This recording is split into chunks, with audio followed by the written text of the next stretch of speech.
സാധാരണ അരിയും ഉഴുന്നും കൂടി അരച്ചാണ് നമ്മൾ ഇഡ്ലിക്ക് അല്ലെങ്കിൽ ദോശയ്ക്കുള്ള മാവ് തയ്യാറാക്കുന്നത്. ഇന്ന് അതിൽ നിന്ന് വ്യത്യാസമായി റാഗിപ്പൊടി ഉപയോഗിച്ച് നമ്മൾ ഇഡ്ലിക്കും ദോശയ്ക്കുള്ള മാവ് തയ്യാറാക്കുകയാണ്. ഇതിൽ അരി ചേർക്കുന്നില്ല. ഞാനിതിന് വേണ്ടി മുളപ്പിച്ച റാഗിപ്പൊടിയാണ് ഉപയോഗിക്കുന്നത്. നിങ്ങളുടെ കയ്യിൽ സാധാരണയായിട്ടുള്ള റാഗിപ്പൊടി ആണെങ്കിലും ഇതേ രീതിയിൽ തന്നെ നിങ്ങൾക്ക് ചെയ്തെടുക്കാം. ആദ്യം ഒരു പാത്രം എടുത്ത് അതിലേക്ക് മുളപ്പിച്ച റാഗിപ്പൊടിയാണ് ഞാനൊരു ചേർത്ത് കൊടുക്കുന്നത്. 1.5 കപ്പ്. റാഗി മുളപ്പിച്ചെടുക്കുമ്പോൾ അതിലുള്ള കാൽസ്യം, അയേൺ, അതുപോലെ ഡയറ്ററി ഫൈബറൊക്കെ 2 മടങ്ങിലധികമാവും. അതുപോലെ അതിലുള്ള വൈറ്റമിൻ സിയുടെ അളവ് കൂടുകയും നമ്മുടെ ബ്ലഡിലേക്ക് അയേൺ അബ്സോർബ് ചെയ്യുന്നത് കുറച്ചും കൂടി ഈസി ആക്കുകയും ചെയ്യുന്നതാണ് പറയുന്നത്. അതുപോലെ തന്നെ റാഗി മുളപ്പിച്ചതാവുമ്പോൾ ഡൈജസ്റ്റ് ആവാൻ കുറച്ചും കൂടി എളുപ്പമാണ്. അപ്പോൾ റാഗിപ്പൊടി ഉപയോഗിക്കുമ്പോൾ പരമാവധി ഞാൻ മുളപ്പിച്ച റാഗിപ്പൊടി ഉപയോഗിക്കാൻ ശ്രദ്ധിക്കാറുണ്ട്.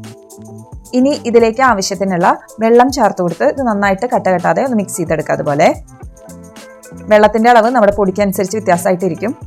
ഏകദേശം ഒരു 1 കപ്പോ 1.5 കപ്പിൻ്റെ അടുത്ത് വെള്ളം വേണ്ടി വരും. അപ്പോൾ വെള്ളത്തിൻ്റെ അളവ് കുറഞ്ഞാലൊന്നും കുഴപ്പമില്ല. നമുക്ക് മാവ് അരയ്ക്കുമ്പോൾ കുറച്ച് വെള്ളം ചേർക്കാം, കുഴപ്പമില്ല.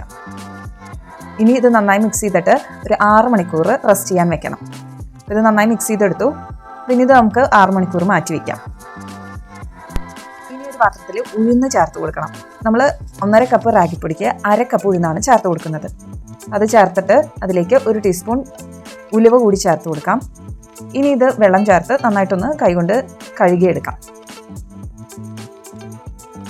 ഇതിൻ്റെ വെള്ളം കളഞ്ഞെടുത്തിട്ടുണ്ട്. ഇനി ഇതിലേക്ക് ആവശ്യത്തിന് വെള്ളം ചേർത്ത് 6 മണിക്കൂർ ഇതും കുതിർത്തെടുക്കാം. ഇത് ഞാൻ ചെറിയ ക്വാണ്ടിറ്റിയിൽ മാത്രമാണ് ഉണ്ടാക്കിയെടുക്കുന്നത്. ഇത് ഇഡ്ലിയുടെയും ബാറ്റർ. ഇതിപ്പോൾ വെച്ചിട്ട് 6 മണിക്കൂർ കഴിഞ്ഞു. പിന്നെ ഇത് നമുക്ക് അരച്ചെടുക്കണം. ഇതിലേക്ക് വേണമെന്നുണ്ടെങ്കിൽ നമുക്ക് അവൽ ചേർക്കാം. അവൽ ചേർക്കണം എന്നുള്ളവരാണെങ്കിൽ നമ്മൾ അരയ്ക്കുന്നതിന് ഒരു 15 മിനിറ്റ് മുമ്പ് ഒരു 1/4 കപ്പ് അവൽ എടുത്ത് വെള്ളത്തിൽ കുതിർത്തതിന് ശേഷം നമുക്ക് അരയ്ക്കുമ്പോൾ ഉഴുന്നിൻ്റെ കൂടെ മിക്സ് ചെയ്ത് അരച്ചെടുക്കാം. ഇതിലേക്ക് ആവശ്യത്തിനുള്ള വെള്ളം ചേർത്ത് നന്നായിട്ട് ഇഡ്ലി ദോശയ്ക്കൊക്കെ അരയ്ക്കാറുള്ള മാതിരി അരച്ചെടുക്കണം. ഇത് ഞാൻ നന്നായിട്ട് അരച്ചെടുത്തിട്ടുണ്ട്. ഇനി ഇത് നേരിട്ട് വേണമെങ്കിൽ നമുക്ക് റാഗിയിലേക്ക്, നമ്മൾ നേരത്തെ മാറ്റി വെച്ച റാഗിയിലേക്ക് മിക്സ് ചെയ്ത് യോജിപ്പിക്കാം. ഞാൻ ആ റാഗി ഇതിലേക്കിട്ട് ഒന്ന് അടിച്ചെടുക്കുകയാണ്. അപ്പോൾ ആ റാഗി ചേർത്ത് കൊടുക്കുകയാണ്. ഇപ്പോൾ റാഗി കലക്കി വെച്ച് നല്ല തിക്കായി വന്നു. അപ്പോൾ അതുകൊണ്ട് ഞാനൊരു 2 ടീസ്പൂൺ വെള്ളം ചേർത്ത് കൊടുക്കുന്നുണ്ട്. നമ്മൾ ചെറുപ്പം തൊട്ടേ കഴിച്ച് ശീലിച്ച ഇഡ്ലി ദോശയുടെ ടേസ്റ്റ് ആയിരിക്കില്ല മില്ലറ്റ്സ് ഉപയോഗിച്ച് ചെയ്യുമ്പോൾ. ആദ്യം തന്നെ നമ്മൾ ചെറിയ ക്വാണ്ടിറ്റിയിൽ ട്രൈ ചെയ്യുന്നതായിരിക്കും എപ്പോഴും നല്ലത്. എല്ലാവർക്കും ചിലപ്പോൾ ഇഡ്ലിയുടെ ടേസ്റ്റ് അല്ലെങ്കിൽ ദോശയുടെ ടേസ്റ്റ് ഇഷ്ടപ്പെടണം എന്നില്ല.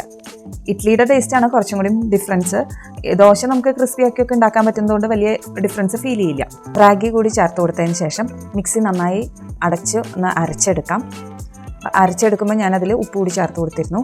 ഇനി ഇതുപോലെ ഒരു ബൗളിലേക്ക് നമ്മൾ അരച്ചെടുത്ത ബാറ്റർ ചേർത്ത് കൊടുക്കാം. ഇനി സാധാരണ ഇഡ്ലി ദോശയ്ക്കൊക്കെ പൊങ്ങാൻ വെക്കുന്നത് പോലെ ഇതും 6 മുതൽ 8 മണിക്കൂർ വരെ പൊന്താനായിട്ട് വെക്കണം. അതിനുശേഷം വേണം നമുക്കിത് ഉപയോഗിച്ച് ഇഡ്ലിയും ദോശയും തയ്യാറാക്കിയെടുക്കാൻ. പൊങ്ങാൻ വെച്ചിരുന്ന ബാറ്റർ നന്നായി പൊന്തി വന്നിട്ടുണ്ട്. ഇനി ഇത് ഉപയോഗിച്ച് നമുക്ക് ആദ്യം ഇഡ്ലി തയ്യാറാക്കി നോക്കാം. അതിനായിട്ട് ഇഡ്ലി തട്ടിലേക്ക് ആവശ്യത്തിനുള്ള വെളിച്ചെണ്ണ ഒന്ന് തൂവി കൊടുക്കുകയാണ്. അതിനുശേഷം ഇഡ്ലി മാവ് ചേർത്ത് കൊടുക്കാം. 10 മിനിറ്റിനും കൂടുതലെടുക്കും. അപ്പോൾ ഒന്ന് കുത്തു നോക്കി അറിയാമല്ലോ വെന്തിട്ടുണ്ടോ എന്നുള്ളത്. നമ്മുടെ ഇഡ്ലി ശരിക്ക് വന്നിട്ടുണ്ട്. ഇനി ഇതേ ബാറ്റർ വെച്ചിട്ട് തന്നെ ദോശ തയ്യാറാക്കിയെടുക്കാം. റാഗി കഴിക്കുമ്പോൾ എപ്പോഴും അതിൻ്റെ കൂടെ ഒരു ഹെൽത്തി ഫാറ്റ് ചേർക്കാനായിട്ട് നമ്മൾ ഓർക്കണം. ഇപ്പോൾ ദോശ ഉണ്ടാക്കുന്നുണ്ടെങ്കിൽ അതിൻ്റെ കൂടെ നെയ്യോ അല്ലെങ്കിൽ വെളിച്ചെണ്ണയോ എന്താണ് നിങ്ങൾ ആഡ് ചെയ്യാറുള്ള വെച്ചാൽ അത് ചേർത്തിട്ട് വേണം നമ്മൾ ദോശ ചുട്ടെടുക്കാനായിട്ട്. ആദ്യം തന്നെ 1 കപ്പ് ചാമരി എടുത്ത് ഒന്ന് കഴുകിയെടുത്തതിന് ശേഷം 6 മുതൽ 8 മണിക്കൂർ വരെ നമ്മൾ വെള്ളത്തിൽ കുതിർത്തെടുക്കണം.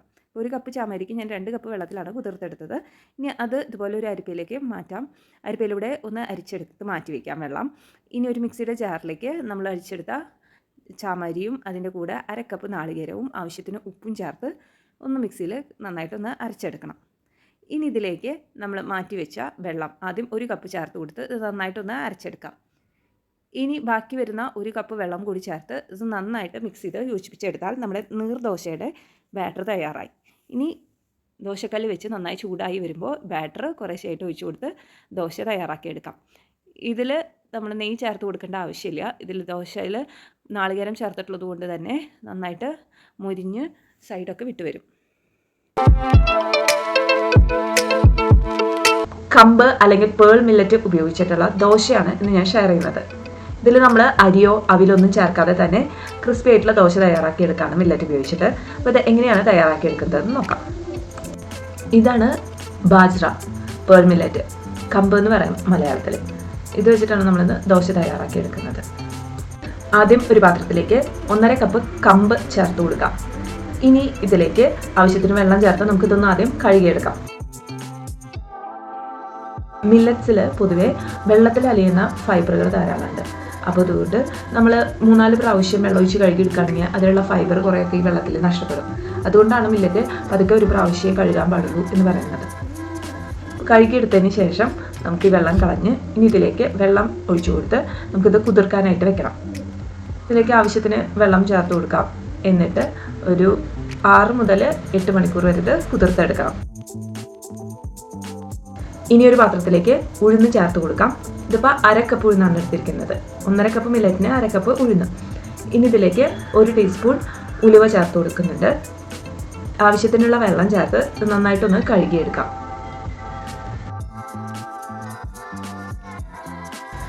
ഇനി ഇതിലേക്ക് വെള്ളം ചേർത്ത് ഇതും കുതിർത്താനായിട്ട് വെക്കണം.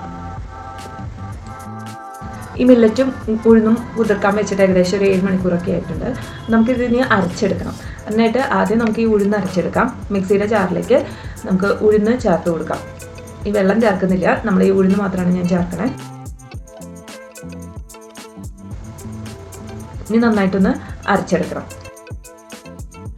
ഉഴുന്ന് ഒരുവിധം അരഞ്ഞു വന്നിട്ടുണ്ട്. ഇനി ഈ ഒരു സ്റ്റേജിലാണ് ഞാൻ ഇതിലേക്ക് കമ്പ് ചേർത്ത് കൊടുക്കുന്നത്. നമ്മൾ കുതിർത്തെടുത്ത എല്ലാ കമ്പും ഇതിലേക്ക് ചേർത്ത് കൊടുക്കാം. നമുക്ക് വേണമെന്നുണ്ടെങ്കിൽ ഉഴുന്നും കമ്പും സെപ്പറേറ്റ് ആയിട്ട് നന്നായി അരച്ചെടുത്ത് മിക്സ് ചെയ്തെടുക്കാം. അല്ലെങ്കിൽ ഈ രീതിയിലും ചെയ്യാം. ഇതിപ്പോൾ നമുക്ക് കുറച്ചുള്ളത് കൊണ്ട് മിക്സിയിൽ ചെയ്യാം, അല്ലെങ്കിൽ നമുക്ക് ഗ്രൈൻഡറിൽ ചെയ്യാവുന്നതാണ്. അപ്പോൾ ഇത് നന്നായിട്ടൊന്ന് അരച്ചെടുക്കാം. മില്ലറ്റും ഉഴുന്നും കൂടി നന്നായി അരച്ചെടുത്തിട്ടുണ്ട്. ഇത് നമുക്കിനി ഒരു പാത്രത്തിലേക്ക് മാറ്റാം. ഇനി ഇതിലേക്ക് ഞാൻ കുറച്ച് ഉപ്പ് ചേർത്ത് കൊടുക്കുന്നുണ്ട്. ഉപ്പ് ചേർത്ത് കൈ കൊണ്ട് ഇതുപോലെ നന്നായിട്ടൊന്ന് മിക്സ് ചെയ്ത് കൊടുക്കുന്നുണ്ട്, ഒന്ന് പൊന്തി വരാൻ വേണ്ടിയിട്ട്. 7-8 മണിക്കൂർ എടുക്കും പൊന്തി വരാനായിട്ട്. അപ്പോൾ ഞാനിതൊരു പ്ലേറ്റ് കൊണ്ട് അടച്ചു വയ്ക്കുകയാണ്. ഇപ്പോൾ 7-8 മണിക്കൂർ കഴിഞ്ഞു. നമുക്കിതുപോലെ ഇളക്കി ഇനി നമുക്കിത് വെച്ച് ദോശ തയ്യാറാക്കിയെടുക്കാം. വേണമെന്നുണ്ടെങ്കിൽ ഇഡ്ഡലിയും ചെയ്തെടുക്കാം. ഇഡ്ഡലിയുടെ ടേസ്റ്റ് എനിക്ക് അത്ര ഇഷ്ടപ്പെട്ടിട്ടില്ല കമ്പ് വെച്ചിട്ട്. അതുകൊണ്ട് ഞാൻ ദോശയാണ് തയ്യാറാക്കുന്നത്. സാധാരണ നമ്മൾ ദോശ ഉണ്ടാക്കുന്ന പോലെ തന്നെ ദോശ തയ്യാറാക്കിയെടുക്കാം. മില്ലറ്റിൻ്റെ ദോശയുടെ കൂടെയൊക്കെ ഞാനെപ്പോഴും ചമ്മന്തിക്കാളും കറികളാണ് ഉപയോഗിക്കാറ്. അപ്പോൾ നമുക്ക് ടേസ്റ്റ് വ്യത്യാസം ഉണ്ടെങ്കിലും കുട്ടികൾക്കാണെങ്കിലും ഒക്കെ അധികം അറിയില്ല, അവർ കഴിച്ചോളും ധൈര്യമായിട്ട്. നെയ്യ് ഇതുപോലെ ഞാൻ കുറച്ച് ചേർത്ത് കൊടുക്കുന്നുണ്ട്. ദോശ റെഡി ആയിട്ടുണ്ട്. ഇതുപോലെ നമുക്ക് ബാക്കിയുള്ള ദോശകളും ചെയ്തെടുക്കാം.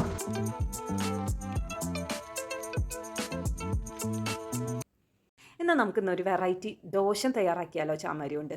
അതിനായിട്ട് മിക്സിയുടെ ജാറിലേക്ക് ആദ്യം 1 കപ്പ് ചാമരി കുതിർത്തെടുത്തതാണ് ചേർത്ത് കൊടുക്കുന്നത്. അതിൻ്റെ കൂടെ 1/2 കപ്പ് ചെറുപയർ കുതിർത്തതും 1 കപ്പ് നാളികേരം ചിരകിയതും ആവശ്യത്തിന് ഉപ്പും വെള്ളവും ചേർത്ത് കൊടുക്കാം. ഇനി ഇത് നന്നായിട്ടൊന്ന് അരച്ചെടുക്കാം. ഈ അരച്ചെടുത്തത് നമ്മുടെ ഒരു പാത്രത്തിലേക്ക് ചേർത്ത് കൊടുക്കാം. അപ്പോൾ നമ്മുടെ ദോശ ബാറ്റർ തയ്യാറായി. ഇത് വെച്ച് ദോശ തയ്യാറാക്കിയെടുക്കാം. പൊങ്ങാൻ വയ്ക്കേണ്ട ആവശ്യമൊന്നുമില്ല. ഇനി ഇത് കുറച്ചും കൂടി ഒരു വെറൈറ്റി ആക്കാൻ വേണ്ടിയിട്ട് ഞാനിതിൽ കുറച്ച് ക്യാരറ്റ് ഗ്രേറ്റ് ചെയ്തതും 1 സവാള അരിഞ്ഞതും കുറച്ച് പച്ചമുളകും ഇഞ്ചിയും കറിവേപ്പിലയും ചേർത്ത് കൊടുത്തിട്ടുണ്ട്. ദോശത്തട്ട് ചൂടായി വരുമ്പോൾ നമുക്ക് ഓരോ തവി മാവ് ഒഴിച്ച് ദോശ തയ്യാറാക്കിയെടുക്കാം. സിമ്പിളാണേ.